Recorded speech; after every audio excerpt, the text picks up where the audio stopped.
Namaste. Hi everybody, welcome back to Forty Fit Fu. We hope you enjoyed our video from last week. We were not live, but we did not neglect you. We still posted something, I believe, on balance kind of going into a different type of balance. We thought in honor of our new Zen wall, we would be inspired by a little bit of healthy mind equals healthy body and vice versa, you know. So what we're going to be using this for, this is actually our fitness area, but also in the morning we do our meditation here, and we thought it would be kind of a good segue into talking a little bit about positive state. Positive mind state all day. Because too much negativity leads to decay. That's right, that's right. So also a lot of stuff happened last week while we were gone. We also released the 10 Fit Commandments featuring Oscar CYH. I guess that's your alter ego, that's your rap alter ego. Yeah, let's go with that. So, you know, it could have been like the notorious CYH, now that I think about it. Yeah, maybe for the second song we could re-release, or the remix. Okay. Right, so hopefully you guys all did get to tune into that though and enjoyed watching it, at least had a good laugh. We'll talk about that a little bit towards the end of the program, but we did want to discuss a little bit more about kind of a mindset. And I actually did a podcast on this as well with a pal of ours, Brendan Rarick, and we talked a lot about kind of the mental state being actually a lot more important than being physically fit and able in order to kind of get the most out of fitness, and especially for Kung Fu, you know, having a good mindset is super important. So I'll let you take it away. I am taking questions, so if you have them, please let us know. Yeah, so something that we found as we've gotten older is that you cannot neglect your mind state, or how you approach things mentally, because it does affect everything else. So when you're younger, you kind of just get up and start doing stuff. You have a ton of energy. But what we found is prioritizing some time for your mental health, and that can be meditation, it can be speaking to a professional, it can be taking naps. There's a ton of different ways to do it, but if you prioritize that in your life, it almost has this cumulative effect where it helps you do other things. And what we found is meditation has helped with that. There's an excellent book there called Stress Less, Accomplish More. So if you're of the thought process that you don't have time to meditate, you realize that by doing some meditation or getting your mind right, that you are actually going to be able to accomplish more, make more money. So if you're someone who's very goal-oriented, you can look at this as not just stopping or resting, but more of like recharging. Exactly. Yeah. Basically, the way I have been sold on meditation is more of, this isn't, oh, you're gonna rest. This is, this is actually something on my checklist of things to do, and it makes it to be more of a priority of something that I need. So if you feel you need vitamin C in the morning, or if you feel that you need, that cup of tea or whatever it is you need to kind of get your day going, it's a necessity. It's something that's essential. So I kind of see it as something that's a little more essential. So, but like Oscar said, it doesn't have to be the actual act of meditating. It could be, a different form of meditation. Some people need to do like swimming in the morning, or just take the walk, or even like journaling. We've talked about that a lot on this. Sometimes I combine both. I do a little bit of journaling / meditation. I put some like nature sounds on in the back, but there's a lot of really cool apps out there as well. If you're interested to know what they are, ask us and I'm happy to type those in. But there's a lot of really cool things that can help you with that, because a lot of people, I think, also believe that meditation is this whole, I've got to sit for 45 minutes and take myself to another plane, and I need to clear my mind. And I really love guided meditation.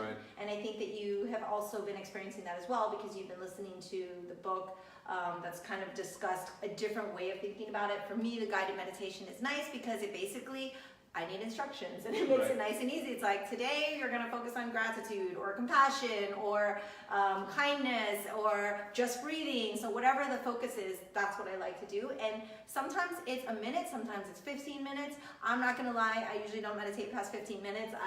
I'm already like gearing up and ready to go. But if I know I'm only going to take a few minutes, then it's doable and it's bite-sized. Talk a little bit about the one that spoke to you, which is, I guess, mantras and... Well, so there's two things. One is I like guided meditations also because you don't have to think about it. Like, you don't have to think about, hey, what am I supposed to be doing now? When you have a guided meditation, they're kind of taking you through step by step.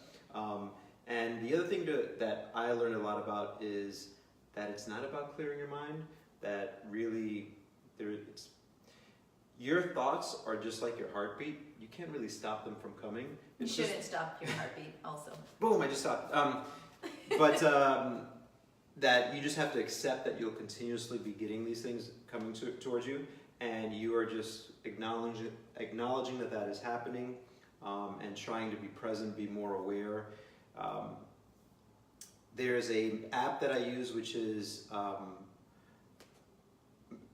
made by Sam Harris, and he does a guided meditation, and it's very mindfulness based. Mm-hmm. But this book that I read kind of added to that, and it's called Stress Less, Accomplish More. And the writer Emily Fletcher, it really spoke to me because she broke it down into three things. She said your meditation practice, the first part is becoming mindful, like being aware of your surroundings. What are you hearing? What are you seeing? What are you feeling? What are you tasting or smelling? Becoming more aware of yourself. And then the bulk of that's being mindful. Then the next step of that is doing some kind of meditation where you're maybe have one kind of mantra, a one-word thing which you repeat over the course of a few minutes. And during that time, you're going to get distracted, but you just keep trying to bring yourself back to that. And then you wrap it up in a nice bow at the end with some motivation, or you start thinking about, or manifestation is what she calls it, where you start thinking about gratitude, you start thinking about something that you want to accomplish, and imagining that's happening. And it can be something as simple as, all right, I'm sitting down, I'm going to pay attention to be aware, then I'm going to do a few minutes of the meditation, and then I'm going to finish with being grateful for a few things, and then finish up with, here's one thing I want to accomplish, and just visualizing that actually happening. Wrap it up, and that's it. That one really spoke to me because there was science behind why meditation is important, and then how to do it, and then how to keep doing it. Okay, yeah. That's fair enough. That sounds simple. So I know a lot of people think it's very like woo, and like you put your robe on for meditation, but really for you martial artists out there, it's a lot to do with just breathing, right? So when we do it Kung Fu, the first thing we do is Bai Fit Sao. The very first thing at Walam is our first exercise. Mm-hmm. It's pretty much a meditation, and sometimes your instructor will be telling you how to focus on your breathing, kind of reminding you exactly how to be breathing in through the nose, out through the mouth, where your tongue should be on the roof of your mouth, all these things, and also telling you to, focus in on your stance. So it's a kind of a form of guided meditation as well, because the reason that's also one of the first exercises we've talked in the past about the physical aspect, which is the breathing, right, and getting the circulation. What's really awesome and important is that you're coming in from a very busy day. Most of our people come in from work or school or something, so you're kind of leaving that all outside of the door. You come into the temple and it's kind of your space. It's your mental space, right, and physical space, but also for Bai Fit Sao, we feel like it's something that's a nice reset for you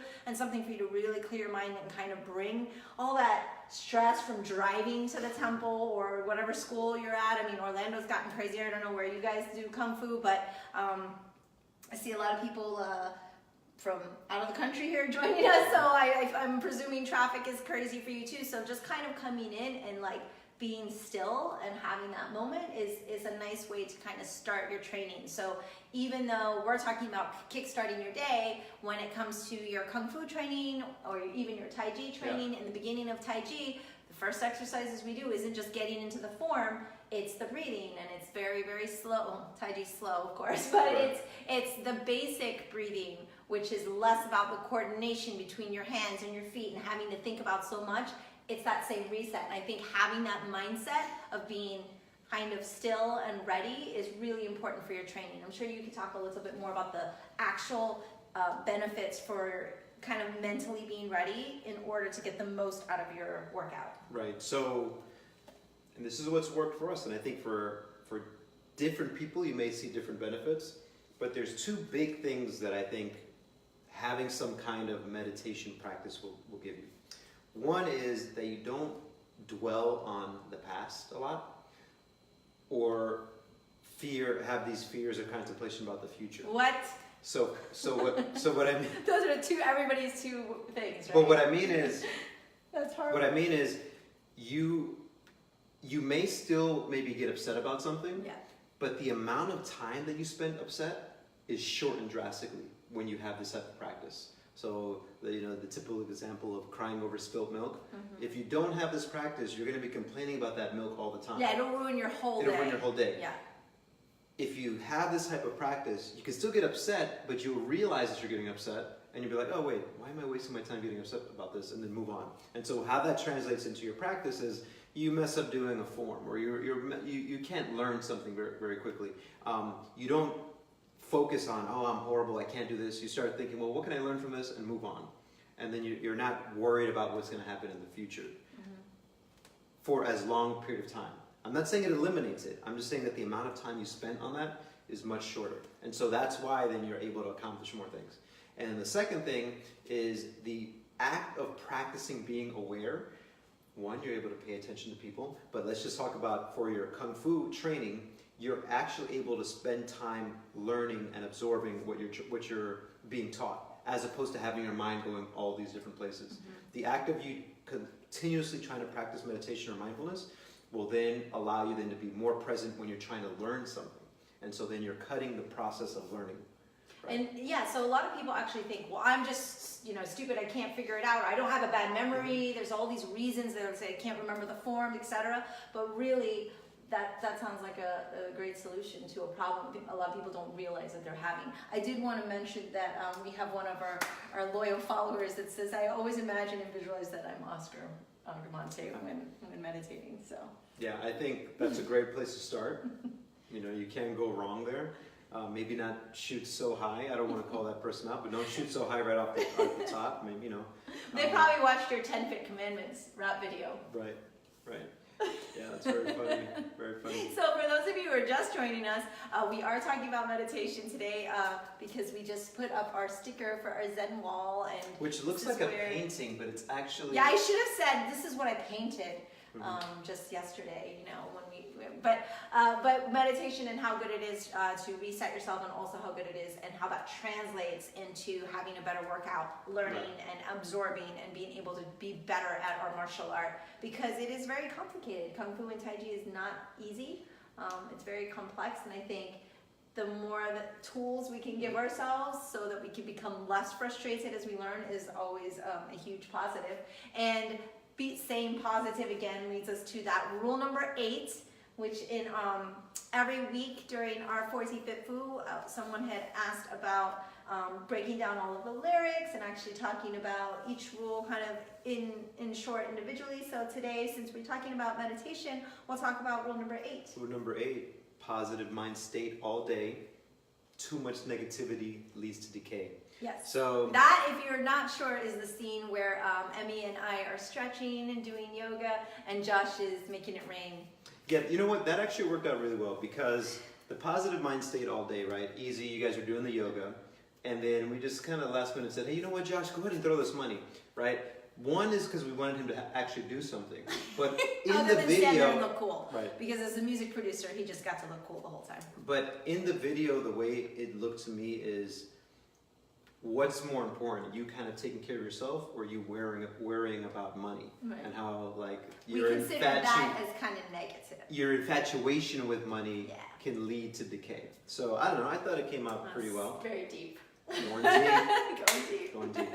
So that's rule number 8, and we will definitely dissect each rule each week, just to kind of give you a little bit of a behind the scenes, and then at the end of it we'll hit all of them up. So if you have any questions on them, always let us know. And if you haven't watched that video yet, the link is here at the top of both of our Facebook pages, so you can watch that video, and most importantly, share the video, because it is all about laughter and the fact that fitness and Kung Fu and health and all these quote-unquote rules, it can also be fun and should be fun, and you should enjoy it and be able to laugh, because honestly, laughter is kind of the best medicine. So we could all use a laugh today. Absolutely. And someone you know could use a laugh, so please share that with them and send it. We worked really hard on it also, so it'd be really awesome if you guys could help us get more views and share that out there so more people can see how awesome and crazy Oscar can be. Yeah, I think that says it all. There's nothing else that needs to be said. No, so yeah, but that's all for today. Really, we want to talk about how just keeping that positive state will translate into your Kung Fu training or your Tai Chi training, your martial arts training for your 40 Fit Fu journey so that you can be better, and less frustrated. It has helped us a lot, actually. Yeah, it's helped us a lot. And as with anything else that you're starting, just commit to a small amount and then see what happens. Yeah. If you have questions, always let us know. If any things you want us to talk about each week, let us know. Like I said, we'll keep dissecting the 10 Fit Commandments for you. But otherwise, I hope you guys enjoyed the podcast. I hope you're able to get a little bite-sized meditation today. And we will link all of the books and the different apps that we talked about. If you have questions, let us know. Subscribe and turn on notifications because we are here every Tuesday at 7:45 for 40 Fit Food. Correct. Bye-bye.